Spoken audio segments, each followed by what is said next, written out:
वर्ष 5 मानी के अकाल आँच। जब इनकी उम्र 5 वर्ष की थी उसी समय अकाल के दुख से दुखित, अकाल पड़ गया, जिस अकाल के दुख से दुखित माता ने इन्हें वन में छोड़ गई। माँ जो इन्हें वन में छोड़ गई। माता वन छोड़ी गई विपत्ति विचारी। माता और पुत्र दोनों के लिए यह कितनी बड़ी विपत्ति थी, इसको आप लोग विचार कर सकते हैं। किल्ह औ अगर ताही डगर दरस दियो। जब इनकी माँ नाभादासी की माँ नाभादासी को जब जंगल में वन में छोड़ गई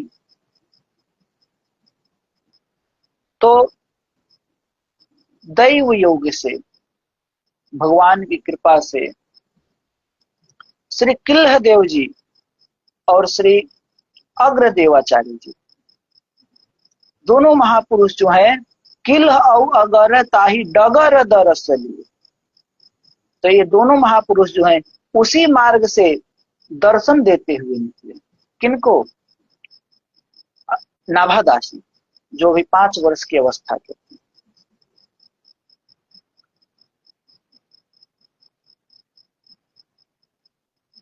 लियो यो अनाथ जानी पूछी सो उचारी। बालक नाभा को अनाथ जानकर जो कुछ दोनों ने पूछा उसका इन्होंने उत्तर दिया। वही कहे लियो यो अनाथ जानी पूछी सो उचारिए। ये लोग उनसे पूछे तो उन्होंने उनका उत्तर दिया। बड़े सिद्ध जल लय कमंडल उसो सींचे न। कह रहे हैं कि वे बड़े भारी सिद्ध संत थे।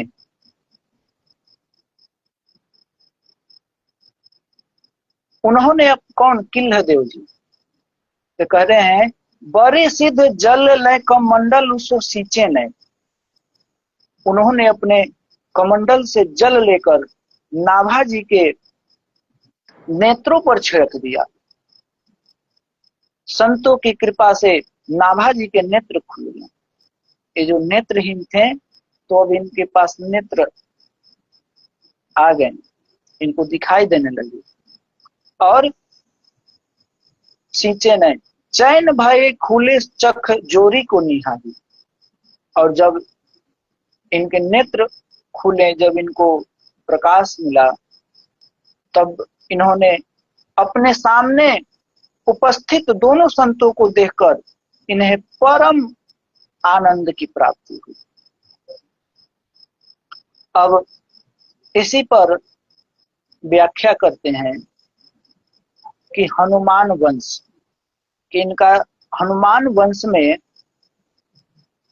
जो जन्म हुआ, इस पर कह रहे हैं कि दक्षिण में एक ब्राह्मण थे, सब प्रकार से संपन्न होने पर भी संतान बिना दुखी रहते थे। इनके वंश के बारे में बता रहे हैं। एक बार एक संत आपके घर आए। इन्होंने संत का बड़ा सत्कार किया। दयालु चित्त संत इनकी सेवा से बड़े प्रसन्न हुए और कुशल मंगल की सिलसिले में, अर्थात हाल समाचार की सिलसिले में इनकी उदासी का कारण पूछे, इन ब्राह्मण देव का। तो उन्होंने अपनी मनोव्यथा संत से निवेदन की। संत जी ने श्री हनुमान जी की आराधना बताई और श्री हनुमान जी में विश्वास दृढ़ करने के लिए इस भाव पद को सुनाया। वो संत ये पद जो है उन ब्राह्मण देव को सुनाते हैं। कहते हैं जाके गति है हनुमान, जाके गति है हनुमान, ताकि पैज पूजी आई यह रेखा कुशील पसान की। अघटित घटन सुघट विघटन ऐसी विरुदावली न आने की। सुमिरत संकट सोच विमोचन मूर्ति मोद निधान की। तापर सानुकूल गिरिजा हर लखन राम अरु जानकी, तुलसी कपि की कृपा, विलोकन निखानी सकल कल्याण की। ब्राह्मण ने जब ये पद सुनाए वो संत ब्राह्मण देव को, तो ब्राह्मण ने संत की बात में विश्वास कर अति विश्वास पूर्वक संतान की इच्छा से 12 वर्ष तक हनुमान जी की आराधना की। श्री हनुमान जी ने प्रसन्न होकर दर्शन दिया और वर मांगने को कहा। ब्राह्मण ने पुत्र का वर मांगा। श्री हनुमान जी तो भक्ति का, भगवान का संयोग कराने वाले हैं, तो ब्राह्मण ने हनुमान जी से भक्ति न मांगकर, भगवत दर्शन न चाहकर पुत्र मांगा। हनुमान जी जो हैं भक्ति और भगवान से संयोग कराने वाले हैं, लेकिन ये ब्राह्मण देव जो है न भक्ति और न भगवान को न मांगकर पुत्र को मांग रहे हैं। इसीलिए कहा गया है, सुतवित लोक ईसन आतिनी, आके ही कर्म मति इन कृत न मलिनी। तो हनुमान जी कहें कि भाई पुत्र का ठेका तो हमारा नहीं, यह तो भगवान के आदमी, यह भगवान का अधीन है। क्योंकि कहा गया है शास्त्र में, ये तो वा इमानी भूतानि जायन्ते, ये न जातानि जीवन्ति, यत प्रयन्त्य भी संविशन्ति। अर्थात उस परमात्मा से ही ये तो या ईमानी भूतानि, ये जितने यावन मात्र जो चराचर जगत भूत जो हैं, जो भी, वो सभी प्राणी जन्म लेते हैं। किससे? परमात्मा से पलते हैं और उसमें ही पुनः प्रविष्ट हो जाते हैं। इसीलिए पुत्र प्राप्ति निमित्त तो भगवान से कहना पड़ता है। हनुमान जी कहते हैं उन ब्राह्मण देव से। तुरंत श्री हनुमान जी ने जाकर भगवान से निवेदन किया। भगवान ने कहा, इस ब्राह्मण को तो 7 जन्म तक पुत्र का संस्कार ही नहीं। भगवान कहते हैं। श्री हनुमान जी ने आकर ब्राह्मण से यह बात कही, तो ब्राह्मण ने कहा, महाराज, यदि मेरे भाग्य में पुत्र लिखा होता तो मैं आपके द्वार का भिखारी क्यों बनता? यदि मेरे भाग्य में पुत्र लिखा होता तो फिर मैं आपकी आराधना, उपासना, आपके द्वार का भिखारी मैं क्यों बना होता? आप समर्थ हैं, समरथ सुवर्ण समीर के रघुवीर प्यारे। रघुवीर के आप प्यारे हैं, आप जो हैं समर्थ हैं, आप अघटित घटन है, अर्थात जो अघटित है उसको भी आप घटाने वाले हैं। अतः जैसे भी हो आप कृपा करें। श्री हनुमान जी अपने सहज कोमल स्वभाव एवं ब्राह्मण के इस चातुर्य से प्रसन्न हो गए और पुत्रवान होने का वर देते हुए कहें कि मैं स्वयं ही तुम्हारा पुत्र बनूंगा। भगवान इन ब्राह्मण देव को कह रहे। इसी वरदान के फलस्वरूप कालांतर में कुछ समय बाद हनुमान जी ब्राह्मण पुत्र बने, जो कि नाभादास जी।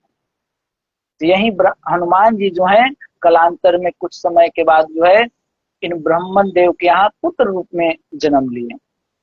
चूंकि यह बात प्रसिद्ध थी कि ब्राह्मण को कोई संतान नहीं, अतः पुत्र जन्म के बाद जब ब्राह्मण की गोद में लिए पुत्र को कोई देखता तो सहज ही पूछ देता, यह किसका बालक, अथवा क्या यह आपका पुत्र है? तो ये भाव विभोर होकर सहज ही कहते कि श्री हनुमान जी का पुत्र है।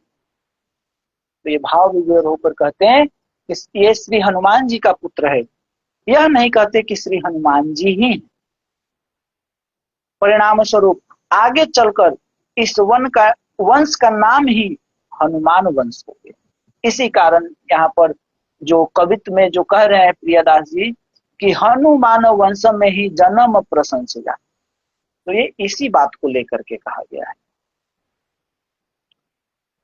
यहाँ एक प्रश्न हो सकता है कि जब ब्राह्मण के प्रारब्ध में पुत्र था ही नहीं, तो भगवान ने भी भगवान ने भी इनकार कर दिया था, तो फिर हनुमान जी ने कैसे पुत्र का योग्य बनाया?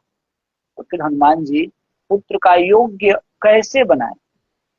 तो कहते हैं इसका समाधान में कि भगवान के भक्त प्रारब्ध भी बदल सकते हैं, मिटा सकते हैं और नए भाग्य का निर्माण कर सकते हैं। इसलिए एक कथा आती है, एक संत मस्ताने का। एक संत सेवी सेठ थे जो कि संतों की सेवा करते थे। धन्य धान से परिपूर्ण होकर भी संतान बिना दुखी रहते थे। एक बार संत सेवा के प्रभाव से इन्हें नारद जी का दर्शन हुआ और इन्होंने देवर्षि नारद जी से संतान के संबंध में जिज्ञासा। श्री नारद जी ने भगवान से पूछकर बताने को कहा। नारद जी बोले कि मैं भगवान से पूछ करके और तब जो है आपको मैं बताऊंगा। जब ये भगवान जी से पूछें तो भगवान बोले कि 7 जन्म तक जो है वो पुत्रहीन ही रहेगा। भगवान नारद जी को कहें तो फिर जब नारद जी की इस सेठ से भेंट होती है, तो जब भगवान की कही हुई बात को जब नारद जी सेठ से कहते हैं, तो सेठ जो ये सुनकर निराश हो गए। और एक दिन रात में लगभग 10 बजे एक संत ने आवाज लगाई, क्या? कि भाई मैं भूखा हूं, जो भी मुझे एक रोटी देगा उसको एक बेटा, और 2 देने वाले को 2 बेटा, और 3 रोटी देने वाले के 3 बेटा, आदि आदि। रात्रि में एक संत जो है आवाज लगाते हैं, ये बात कहते हैं। सेठ जी ने प्रसन्न मन से संत को 4 रोटियां दी। परिणाम स्वरूप सेठ जी के 4 पुत्र वाले भी, परिणाम स्वरूप सेठ जी को 4 पुत्रों की प्राप्ति हुई। जब 4 पुत्र की प्राप्ति हो गई तो कुछ दिनों के बाद पुनः नारद जी जो है उसी मार्ग से लौटे और सेठ जी ने नारद जी का स्वागत किया और पुत्रों से दंडोत प्रणाम करवाए। जब उसी मार्ग से लौटे तो नारद जी जो है उस सेठ के से भी मिलते हैं। सेठ जो है उनकी स्वागत करते हैं और अपने पुत्रों से भी उनको दंडोत करवाते हैं, प्रणाम करवाते हैं। तब नारद जी पूछते हैं उन सेठ से कि ये बालक किसके हैं? तो सेठ जी ने समस्त वृत्तांत सुना कि एक संत आए थे जो बोले कि जो मुझे 1 रोटी देगा उसे 1 पुत्र होगा, जो 2 रोटी देगा उसे 2 पुत्र होगा, और जो 3 रोटी देगा उसे 3 पुत्र होगा, आदि आदि बात जब बताएं। और जब ये बात नारद जी सुने तो नारद जी झुझलाते हुए भगवान के पास। क्यों? क्योंकि भगवान तो बोले थे कि इसे 7 जन्म तक पुत्र हीन ही रहेगा ये। और भगवान के पास गए और उलाहना देते हुए कहते हैं कि आपने मुझसे कहा था कि कई जन्म तक उसे पुत्र का योग ही नहीं है, और मैं आंखों से देख आया कि सेठ की गोद में विनोद करते हुए 4 बालक। तो भगवान कहते हैं कि मैंने थोड़े ही उसे पुत्र दिया, यह तो मेरे एक भक्त की कृपा से हुआ। भगवान कहते हैं कि मैंने नहीं दिया है, तो मेरे भक्त की कृपा से हुआ है, जिसके वचन को मैं भी मिथ्या नहीं कर सकता। नारद जी आश्चर्यचकित हो गए। भक्त विशिष्ट को देखने की इच्छा जागृत, जो जिन भक्त की कृपा से सेठ जी को 4 पुत्र रत्न की प्राप्ति हुई, उन भक्त को देखने की इनकी इच्छा जागृत हुई। सर्व अंतर्यामी भगवान तुरंत ही देवर्षि नारद जी के मन की बात को जान गए और उनकी जिज्ञासा का समाधान करने के लिए पेट दर्द का बहाना किया। भगवान औषधि पूछने पर किसी भक्त का कलेजा मांगे। औषधि जब पूछे सब कोई कि आपका ये दर्द कैसे ठीक होगा, तो भगवान लीला रच रहे हैं नारद जी के साथ में। तो कह रहे हैं, जब औषधि के लिए पूछा गया तो भगवान कह रहे हैं कि मुझे किसी भक्त का कलेजा चाहिए। उनकी व्यग्रता का कारण पूछा और जब प्रभु के पेट दर्द की बात मालूम हुई तो उन्होंने तुरंत चाकू लेकर यह कहते हुए कि भला यह शरीर और कौन से काम में आएगा।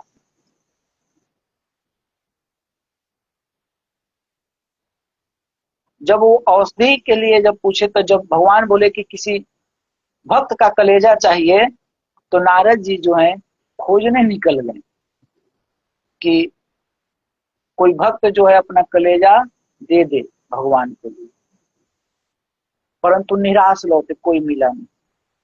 तो इसी राह में जो है लेटे हुए मस्ताने संत मिले। उन संत ने नारद जी से उनकी व्यग्रता का कारण पूछा। वो संत पूछते ना कि आप इतना बेचैन क्यों हैं।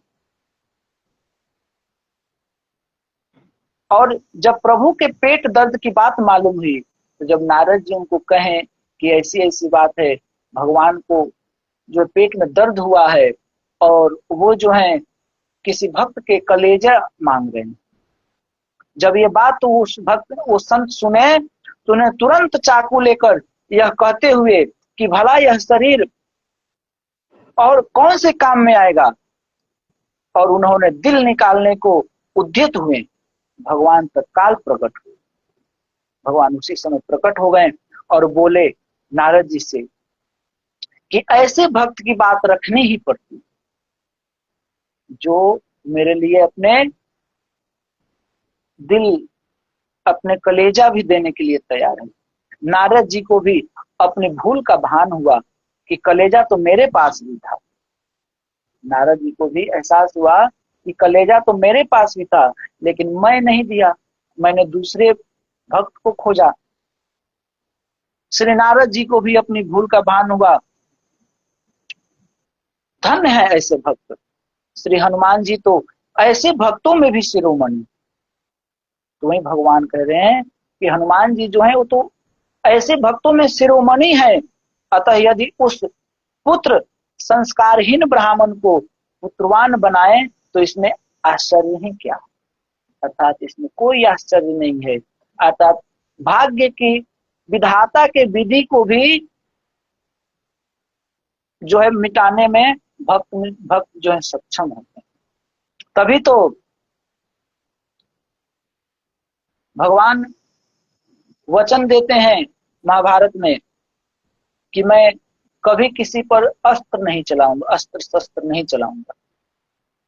और लेकिन भीष्म पितामह भी जो है प्रतिज्ञा लेते हैं कि आज तो मैं इनसे शस्त्र उठवा करके ही मानू। तो जब भीष्म पितामह जब बाणों का बौछार करने लगते हैं अर्जुन पर, कृष्ण पर, तो भगवान कृष्ण कुपित होकर और जो है सुदर्शन चक्र निकाल लेते हैं। तो ये बहुत सुंदर यहाँ पे भाव है।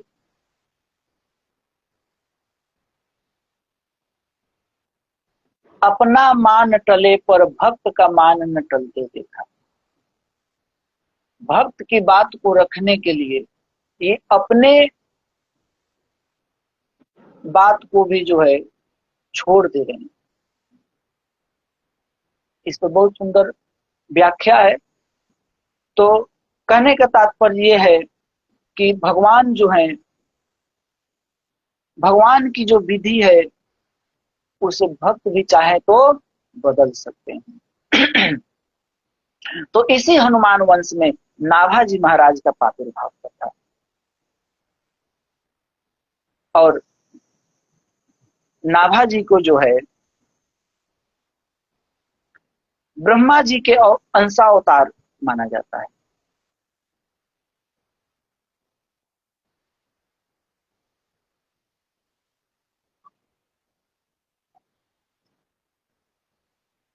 श्री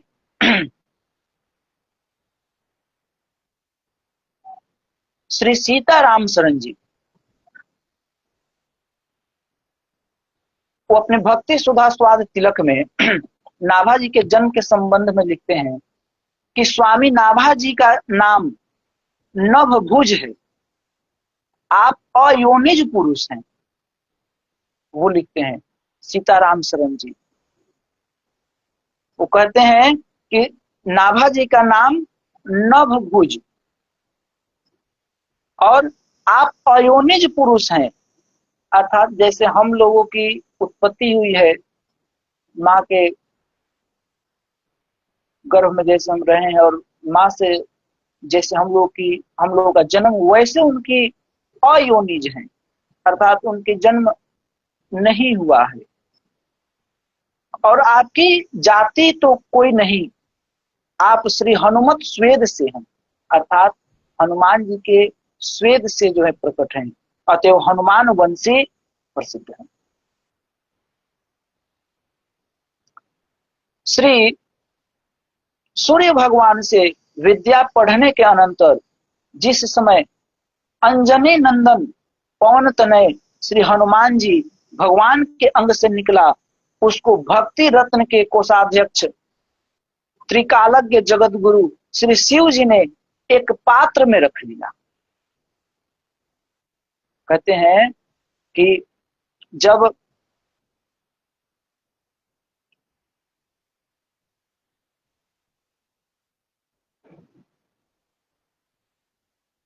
हनुमान जी सूर्य देव से विद्या पढ़ने के बाद, विद्या पढ़ने के अनंतर जिस समय हनुमान जी श्री शिव जी के समीप योग सीख रहे थे, शंकर जी से योग सीख रहे थे, उस समय यौगिक विचार के परिश्रम से जो स्वेद अर्थात पसीना हनुमान जी के अंग से निकला, उसको भक्ति रत्न के कोषाध्यक्ष, कौन भक्ति रत्न के कोषाध्यक्ष कौन है, जिनके पास भक्ति का भंडार है, शिव जी ने एक पात्र में रख लिया। जब हनुमान जी शंकर जी से जब योग सीख रहे थे, तो उस योग को सीखने में जो उनसे हनुमान जी से जो परिश्रम हुआ, उस परिश्रम में उनके अंग से पसीना निकला, स्वेद। उसी पसीना को जो है शंकर जी एक पात्र में रख लेते हैं और कालांतर में श्री भगवत भक्ति के विवर्धन के निमित्त उसी को नभ से भू में निक्षेप किया, अर्थात आकाश से जो है नभ से जो है भू में अर्थात भूमि पे निक्षेप किए, डालें। इसी से इनका नाम पड़ा नभभुज, जो कि नाभाजी के नाम से प्रसिद्ध है। और हनुमान वंशी क्यों कहलाए? क्योंकि ये अयोनिज पुरुष, और ये हनुमान वंशी इसी से कहलाए क्योंकि ये हनुमान जी के स्वेद से प्रकट हुए हैं, इसीलिए ये हनुमान वंशी हैं। और ये अयोनिज पुरुष की कोई, और इनकी कोई जाति इसलिए नहीं क्योंकि ये अयोनिज हैं, अर्थात जैसे हम लोग की उत्पत्ति हुई है, हम लोग जन्म लिए, वैसे ये जन्म नहीं लिए हैं, इसीलिए इनको अयोनिज कहा गया। वह पसीना उस समय का था जब आप नेत्रों को बंद किए योग की पराकाष्ठा समाधि में थी। ये पसीना कब का था? जब हनुमान जी नेत्र बंद करके और जब योग की पराकाष्ठा दशा में जब थे, समाधि में जब थे, उस समय स्वेद इनके शरीर से निकला था, जिसे शंकर जी अपने पात्र में रखे थे। अतएव इसीलिए जो है श्री नाभा जी बाह्य नयनों से हीन अर्थात नेत्रहीन हो गए थे, लेकिन अंतःकरण की जो दिव्य दृष्टि जो थी ये अनुपम और रहस्य के दिखाने वाली, इसीलिए जब ये जन्म से ही नेत्रहीन। और जो टीका में कहे हैं नवीन बात धारिये, तो यह थी कि इनके नेत्रों के निशान, इनके नेत्रों का जो निशान था वह नवीन बात था। तो अब अगला जो पंक्ति है, अगली जो पंक्ति है ये तो हम लोग समझे, हनुमान वंश में ही जन्म प्रशंस जाको भय भयो दृगहीन सो नवीन बात धारिये। तो यहाँ तक के समझे कि इनका हनुमान वंश में कैसे जन्म हुआ, इनका जन्म कैसे हुआ, आदि आदि बातों को जो है हम लोग श्रवण किए। अब अगली जो पंक्ति है जिसमें प्रियदास जी कहते हैं, उमरी वर्ष 5 मानी के अकाल आँच, माता वन छोड़ी गई विपत्ति विचारी। तो कहते हैं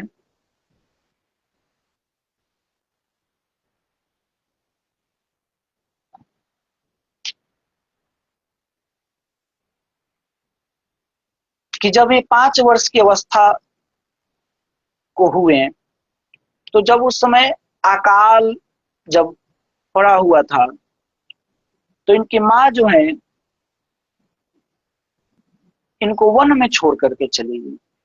अर्थात अकाल से अत्यंत पीड़ित होने पर जब अपने देश में शरीर पर निर्वाह करना असंभव हो गया, तो माँ अपने इस नेत्रहीन बालक को लेकर गांव छोड़कर अन्यत्र के लिए चल गई कि कहीं दूसरे जगह चले जाएं। परंतु दैव दुर्विपाकवश वन पथ से जाते हुए माँ बेटे को जब लगातार कई दिन तक कुछ खाने पीने को नहीं मिला, तब अपना ही शरीर संभालना मुश्किल हो रहा था। ऐसी दशा में बालक को लेकर चलना कितना कठिन है, यह स्वयं अनुमान किया जा सकता है। यद्यपि माँ के हृदय में पुत्र के प्रति अपार स्नेह होता है। कोई ये कह दे कि अरे कैसी माँ थी कि बालक को जो है वन में छोड़ करके चली, तो ऐसी बात नहीं। जब अकाल की स्थिति थी, ये पुत्र की रक्षा के लिए सोची कि कहीं अन्यत्र जाएं। तो जब वन के मार्ग से जब जाते जाते चलते चलते कितने दिन हो गए अन्न जल के बिना, तो इनसे स्वयं जो है चला नहीं जाता, तो पुत्र को लेकर के कैसे चल। तो इसलिए कहते हैं कि यद्यपि माँ के हृदय में पुत्र के प्रति अपार स्नेह होता है, परंतु विपत्ति में विरले ही लोगों की बुद्धि स्थिर रहती है। माँ से जब कष्ट असह्य हो गया, तो पुत्र को भगवान के भरोसे छोड़कर स्वयं वहां से चलती गई। श्री राम भरोसे छोड़ने का यह परिणाम हुआ कि किल्ह और अग्र देवाचार्य जैसे संतों से जो है उनकी रक्षा हुई और उनका सानिध्य मिला। इसीलिए कहा गया है, तुलसी वीरवा बाग को सींचे ते कुम्हिलाए, आराम भरोसे जो रहे पर्वत पर हरियाए। यदि राम भरोसे हैं तो पर्वत पर भी जो है हरियाली हो सकती है, और यदि अपने भरोसे हैं तो बाग में यदि सिंचन कर भी रहे हैं तब भी जो ये कुम्हला जाता है। यहाँ ये शंका उठा सकते हैं कि एक तो माता जिसके संबंध में अति प्रसिद्ध उक्ति है क्या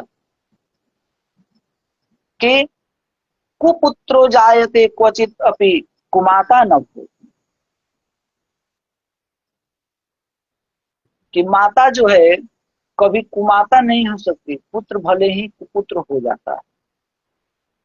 तो ये माँ जो है अपने पुत्र को, उसमें भी जो अभी अबोध है, 5 वर्ष के हैं, नेत्रहीन है, उनको भला वन में छोड़ करके कैसे अकेले जा सकती है? कोई ये बात कह सकता है, प्रश्न उठा सकता है? तो इसका अर्थ ये है कि इसका अर्थ ये नहीं कि वो बालक को छोड़ करके और चली गई कि तुम अकेले पड़े रहो, नहीं। इसका तात्पर्य ये है कि माँ जो है भगवत धाम को पधार गई, कि माँ इन्हें वन में छोड़ करके परलोक चली गई, भगवान के पास चली गई।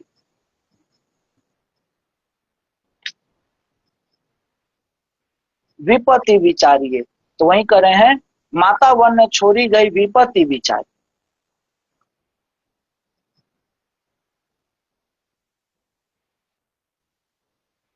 माँ घोर विपत्ति विचार कर इन्हें छोड़कर चली गई।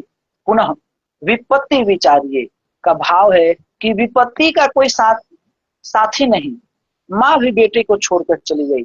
इसी से कहा गया है कि माँ तो पिता स्वार्थ रत ओ, अर्थात संसार तो स्वार्थ का साथी। यहाँ पे ये, अब इसका भाव ये नहीं लेना कि स्वार्थवश पुत्र को छोड़ करके चली गई है, नहीं, स्वार्थवश पुत्र को छोड़ करके नहीं गई है, ये भगवत धाम को अर्थात अपना शरीर त्याग कर दी है। लेकिन ये कहा जाता है कि संसार में जितने भी नाते रिश्ते सब स्वार्थ के हैं। माँ तो पिता स्वार्थ रत हो, संसार जो है स्वार्थ का ही साथी है। सुनु रहीम संपत्ति सगे बनत बहुत बहुरीत, आ विपत्ति कसौटी जे कसे तेई साचे में। कहते हैं कि यदि जब संपत्ति रहती है पास में तो उसमें बहुत सारे मित्र रहते हैं, मिलते हैं, लेकिन मित्र की कसौटी कब की जाती है, मित्र को कब परखा जाता है? तो विपत्ति कसौटी जे कसे ते साचे में, अर्थात जो विपत्ति में भी मित्र को छोड़े नहीं, वो सच्चा मित्र है।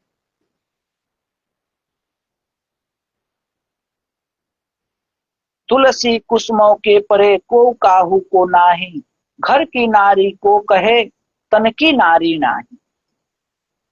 कहते हैं कि तुलसी कुसुमों के करे को काहू को नाही, यहाँ कोई किसी का नहीं। घर की नारी को कहे तन की नारी नाही, ये जो अपना शरीर है ये भी अपना नहीं। तो घर की नारी, घर की स्त्री जो है उनको कोई क्या कहे, ये जो अपना जो शरीर है ये भी अपना नहीं। अर्थात कहने का भाव ये है कि इस संसार में जो भी है सब स्वार्थ के हैं, अपना कहाने वाला कोई नहीं है। अपना कौन, अपना कौन है? अपना वही है जो हमें कभी छोड़े नहीं।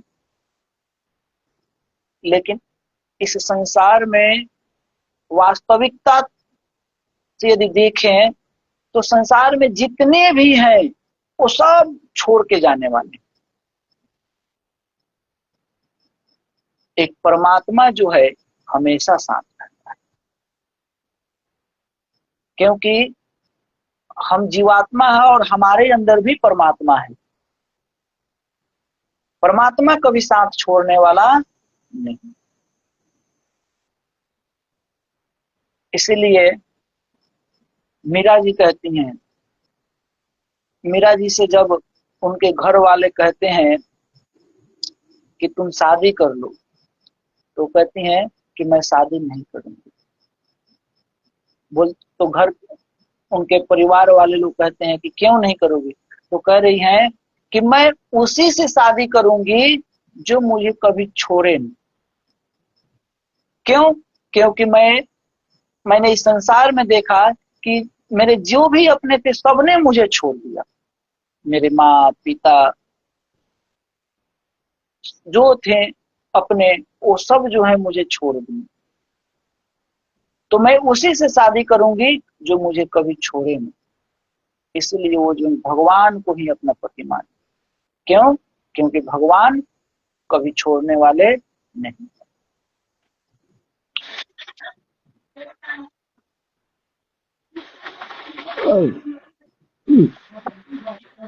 इसलिए भगवान ही अपने हैं, बाकी इस दुनिया में कोई अपना है नहीं। श्री नाभा जी के साथ ऐसा ही हुआ। विपत्ति विचारिए, इनके ऊपर विपत्ति पर विपत्ति। एक तो अकाल पड़ा हुआ, माँ भी पधार गई और ये जंगल में अकेले हैं, उसमें भी नेत्र से हीन है, तो इनके ऊपर विपत्ति पर विपत्ति। क्योंकि 5 साल की अवस्था है और नेत्रहीन वन में भूखे प्यासे, एक सहारा जो माँ थी वह भी चलती बनी। इसलिए कहते हैं प्रियदास जी कि विपत्ति विचारिए, किनके विपत्ति पर विचार करें।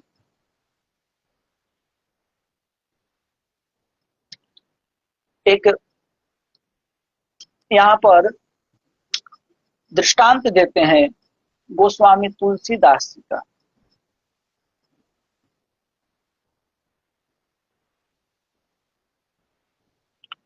गोस्वामी तुलसीदास जी का अभुक्त मूल नक्षत्र में जन्म होने से पिता ने त्याग दिया। जैसे जन्मे सूत मोर अभागो मही, सो जीवा मरे मोहि सुख नहीं। माता के कहने से चुनिया दासी अपने घर हरिपुर ले गई। इनके पिता जो है इनको त्याग दिए गोस्वामी तुलसीदास जी। इनका जन्म जो है अभुक्त मूल नक्षत्र में इनका जन्म हुआ, जिसके कारण जो इनके पिता ने इनको त्याग दिया गोस्वामी तुलसी। तो इनकी माँ जो है, इनके यहाँ जो दासी थी चुनिया दासी, वो जो है इनको अपने घर हरिपुर ले गई। परंतु विधि की विडंबना देखिए, 5 साल के बाद वह भी असहाय बालक राम बोला, इनका नाम था राम बोला बचपन में, उसको भी जब ये 5 साल के हुए तुलसीदास जी, तो इनको जो है जो चुनिया दासी लेकर के गई इनको अपने, वो भी जो है 5 वर्ष की जब इनको, वो भी जो है इनको छोड़कर परलोक चली गई। तब भगवान शिव पार्वती ने इनका सार संभाल किया, इनका देखभाल किया। स्वप्न में आदेश देकर श्री नरहरियानंद को लालन पालन शिक्षा दीक्षा का दायित्व सौंपा। स्वप्न में शंकर जी जो है नरहरियानंद को जो है इनके शिक्षा दीक्षा जन्म, इनके लालन पालन के दायित्व को जो है उनको सौंपे। श्री सदगुरुदेव नरहरियानंद को पाकर तुलसीदास सनाथ हो गए और श्री किल्हदेव और अग्रदेवाचार्य जी को पाकर नाभादास जी सनाथ हो। जैसे तुलसीदास जी को कोई देखने वाला नहीं था, तो नरहरियानंद जी उनकी देखभाल, उनकी शिक्षा दीक्षा सब करने लगे। जैसे वो सनाथ हो गए उनको, वैसे ही नाभादास जी भी जब किल्हदेवाचार्य जी को और अग्रदेवाचार्य जी को पा करके ये भी सनाथ हुए। धैर्य ने साथ नहीं छोड़ा था, जिसका परिणाम यह हुआ कि यही बालक आगे चलकर जगत उद्धारक सिद्ध हुआ। दोनों हो रहे हैं, गोस्वामी तुलसीदास जी भी और नाभादास जी। सच तो यह है कि प्राय महापुरुष विघ्नों विपत्तियों के बीच जन्म लेते हैं, जीते हैं, जगते हैं और जगत को जगाते हैं। धैर्य ही उसके जीवन का समलंब होता है। ये इस निश्चय के साथ कि अपने कैसे निश्चय, कहे रत्नाकर जो सुख के रहे न दीन, तो ये दुख द्वंद की न राते रह जाएगी। अपने मार्ग में बढ़ते ही जाते हैं। मानव ये यह सिद्ध करते हैं कि धैर्य पूर्वक विपत्ति सहते हुए लक्ष्य प्राप्ति में लगे रहने से विपत्ति बाधक नहीं साधक ही होती। वास्तव में जब वास्तविक तत्व का ज्ञान होता है और जब वास्तविकता को जीव समझता है तो फिर संकट और तकलीफ नाम की कोई वस्तु है नहीं।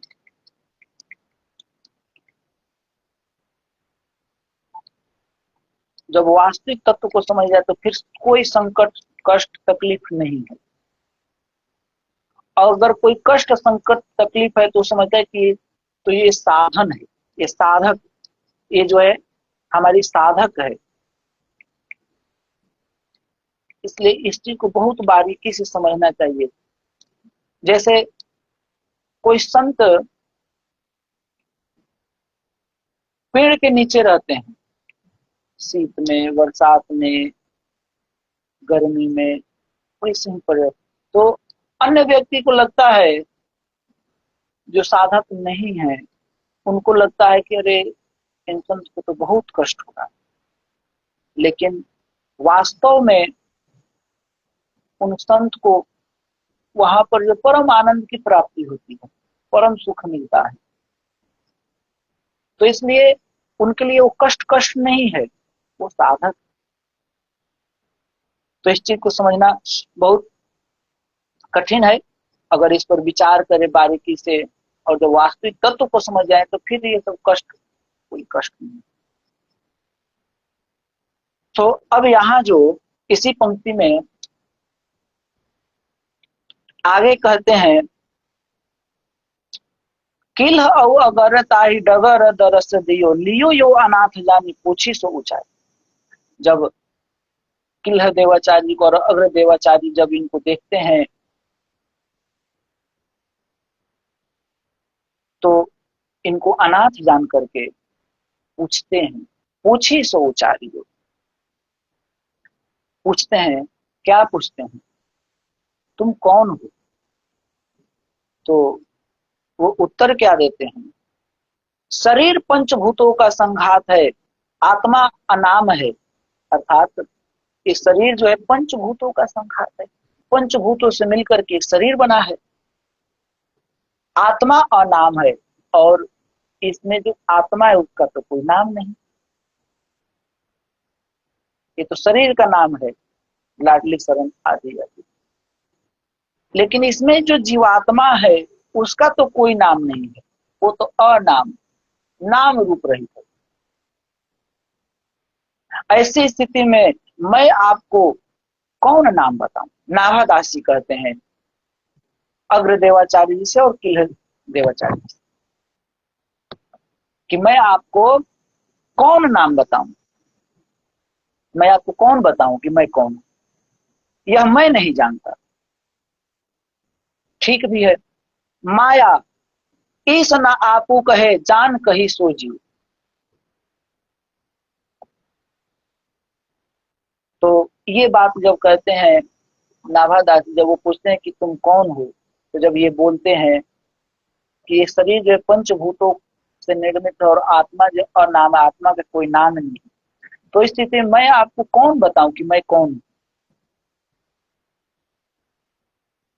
तब फिर कहते हैं कि कहां से आए, अर्थात मैं कौन हूं? इसका तात्पर्य है कि मैं ममैवान से जीवलोके जीव भूत सनातन, जीवेर नित्य कृष्ण दास। जीव जो है और कोई नहीं है, ये मैं, लाडली शरण आदि आदि जो नाम रूप उपाधि जो है, ये तो बाह्य शरीर की नाम रूप उपाधि है।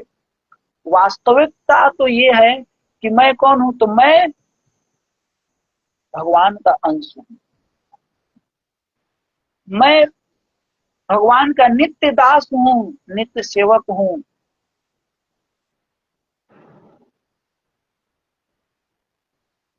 हम अपने स्वरूप को भूलने के कारण कहते हैं कि मैं तो ये हूं, मैं तो वो हूं। जब स्वरूप का बोध हो जाता है तो फिर मैं खत्म हो जाता है। तो इनको तो अपने स्वरूप का पहले से ही बोलता है, इसीलिए कह रहे हैं कि मैं कौन हूं।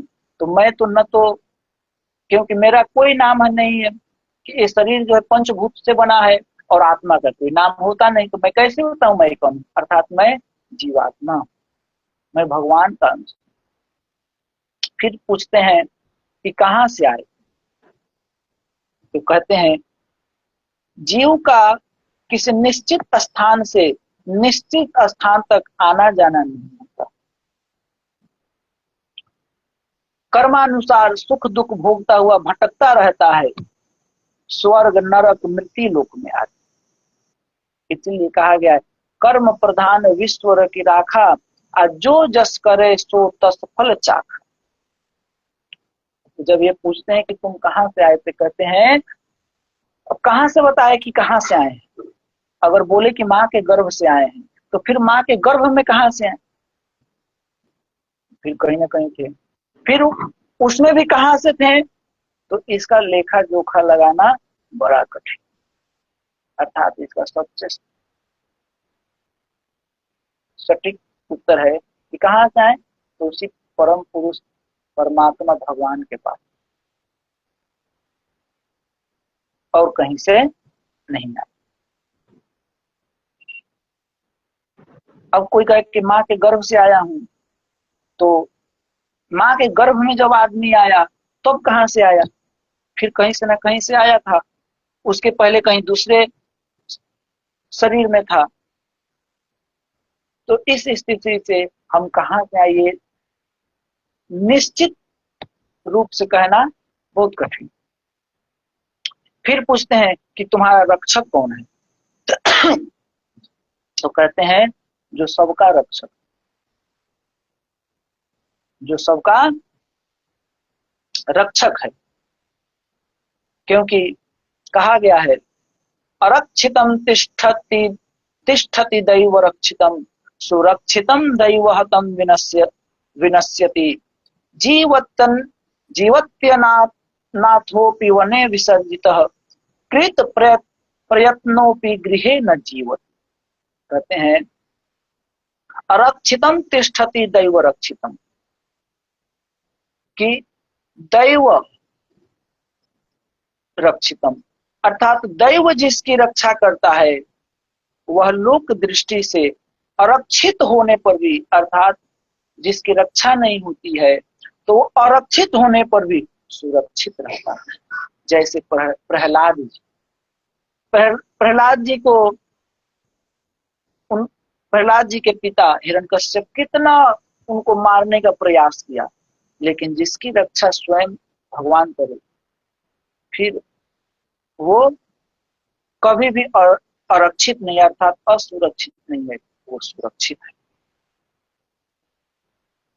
और यदि दैव अर्थात भगवान जिसको नष्ट करने पर तुल जाए, वह सुरक्षित रहने पर भी विनष्ट हो जाता है। जैसे हिरण्यकश्यप ब्रह्मा जी से वरदान ले लिया, वरदान प्राप्त होने के बाद उसको लगा कि मैं मरूंगा ही नहीं, मैं तो सुरक्षित हो गया। लेकिन भगवान यदि जिसे मारना चाहे, नष्ट करने पर तुल जाए, फिर वो सुरक्षित नहीं रहता है, उसका वो विनष्ट होता है। तो ही कहते हैं जीवती अनाथोपि वने विसर्जित, दैव रक्षित अर्थात भगवान के रक्षा से वन में छोड़े जाने पर भी जीवित रहता है। और कहने का तात्पर्य है कि दैव रक्षित, यदि भगवान की रक्षा है तो वन में छोड़े जाने पर भी जीवित रहता है व्यक्ति। और कृत प्रयत्नोपि गृहे न जीवति, और यदि भगवान के द्वारा दैव का मारा हुआ घर में सुरक्षित रहने पर भी सुरक्षित नहीं रहता। यदि काल जिसको मारना चाहे, तो फिर यदि वो कितना भी सुरक्षित जगह पर भी हो फिर भी वो मर ही जाता है। जैसे एक प्रसंग आता है, एक बहुत ज्योतिष के बहुत बड़े विद्वान थे, एक ब्राह्मण देवता ज्योतिष की बहुत बड़े विद्वान थे। तो वो अपने बारे में जब देखते हैं तो वो देखते क्या है कि मेरा मौत जो है मगर से होगा। किससे होगा? मगर। काशी के ही थे वो विद्वान। तो वो अपना पैर काट लेते हैं और कहते हैं कि मैं कहीं जाऊंगा ही नहीं। वो कहीं जाते नहीं थे कि मैं जल के पास जाऊंगा ही नहीं। लेकिन उनकी विद्वता से प्रसन्न होकर के वो पैर नहीं काटते हैं। ये पैर काटने का प्रसंग दूसरे का है, वो काशी वास करने वाले का है। तो ये जो ज्योतिष के जो विद्वान थे, ये जब देखते हैं अपने ज्योतिष शास्त्र के अनुसार कि हमारी मृत्यु कैसे होगी, तो देखते हैं कि मेरी मृत्यु जो है मगरमच्छ के द्वारा मेरी मृत्यु हुई। तो ये ठान लेते हैं कि मैं कभी जल के पास जाऊंगा ही नहीं। मैं जल में जाऊंगा अथवा जल के पास में नहीं जाऊंगा और न मुझे मगरमच्छ खाएगा। लेकिन काल को कौन टाल सकता? तो ये जिस राज्य में रहते थे वो राजा इनके ज्योतिष के प्रभाव से बहुत प्रभावित हुए और इनको अपने राज्य में रख लिए। वहां के ये गुरु बन गए, राजगुरु। तो राजा जो है कुंभ स्नान के लिए प्रयागराज जाने को उद्यत हुए। तो ये अपने गुरु राजगुरु को भी कहते हैं कि आप भी चलिए, वहां पर सबको जो है पूजन वगैरह कराइएगा। तो ये कहते हैं कि नहीं, मैं नहीं जाऊंगा क्योंकि मेरी मृत्यु जो है मगरमच्छ से होगी और पानी में जरूर मगरमच्छ होगा तो मुझे खा जाएगा, तो इसलिए जा नहीं रहे हैं। तो राजा कह रहा है कि आप चिंता मत कीजिए, जहां पे हम लोग चलेंगे वहां से बहुत दूर तक मैं उस नदी के जल को जो है मैं पहले साफ करवा दूंगा, उसमें कहीं मगर नहीं मिलेगा। और आप थोड़े ही जल में अंदर मत जाइएगा, बाहर से ही आप रहिएगा। तो फिर ये तैयार हो गए। राजा ने सब उपाय कर दिया। तो जब पूजन कराने के लिए राजा बुलाता है तो ये अंदर जल में नहीं जा रहे। तो राजा बोला कि अरे आप आइए, यहाँ कोई मगरमच्छ नहीं है, कोई मगर नहीं है। तो राजा कहने पर जब अंदर गए तब एक मगरमच्छ आया और उस ब्राह्मण देव को जो है ले गया। तो कहने का तात्पर्य है यदि कितना भी प्रयत्न कर लें, यदि मृत्यु होनी है तो फिर उससे कोई बचा नहीं सकता। इसीलिए कहे हैं कि यदि भगवान रक्षा करने वाले हों तो यदि जंगल में भी छोड़ दी जाए तब भी वो जीवित रहता है, और यदि भगवान रक्षा करने वाले नहीं है तो फिर चाहे वो कितने भी महफूज जगह में हो, सुरक्षित जगह में हो, वो सुरक्षित नहीं रह सकता। तो ऐसे ही कबीरदास जी भी कहते हैं, क्या कहते हैं? जाको राखे सावरो मार सके न कोई, बाल न बाका कर सके जो जग बैरी हो।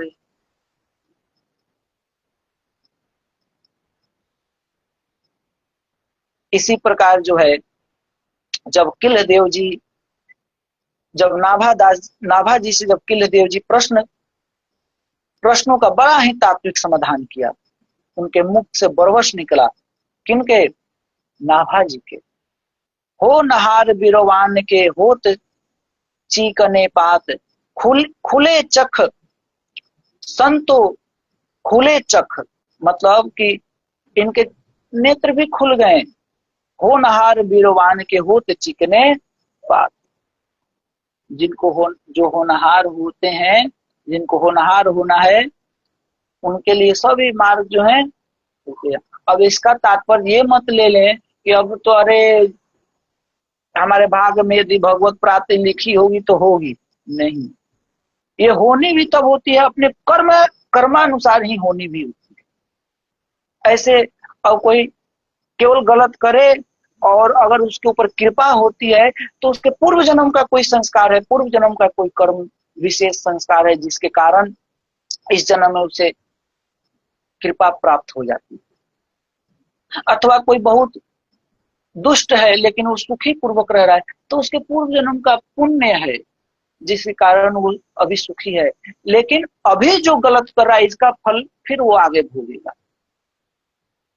तो इसका मतलब ये ना कि अब अरे भगवान को यदि भगवत प्राप्ति करानी होगी तो भगवान अपने स्वयं हमारे पास आएंगे, हम क्यों जाएं, तब तो फिर हो गया, कुछ हो नहीं सकता। यदि थाल आगे रख दिया जाए भोजन का और यदि हम उसे उठा करके खाएं नहीं तो फिर मुंह में अपने आप तो जा नहीं सकता। जैसे सूर्य आकाश में उदय होकर लोगों को जगत तथा अपने को देखने के लिए नेत्र दान करते हैं, वैसे ही संत पुरुष अपने को तथा भगवान को देखने के लिए अंतर्दृष्टि देते हैं। इसीलिए कहते हैं बड़े सिद्ध जल लय कमंडल उसो सिंचन, चैन भयो खुले चख जोरी को निहार। तब इनको जब चक्षु प्राप्त हो गई तब इनको जो है बहुत प्रसन्न होते हैं, चैन हुआ, चैन के दी होती। एक तो चख खुला अर्थात नेत्र, और जोरी को निहारिए, और जो दोनों संत हैं उनको जो है ये निहार रहे हैं। तो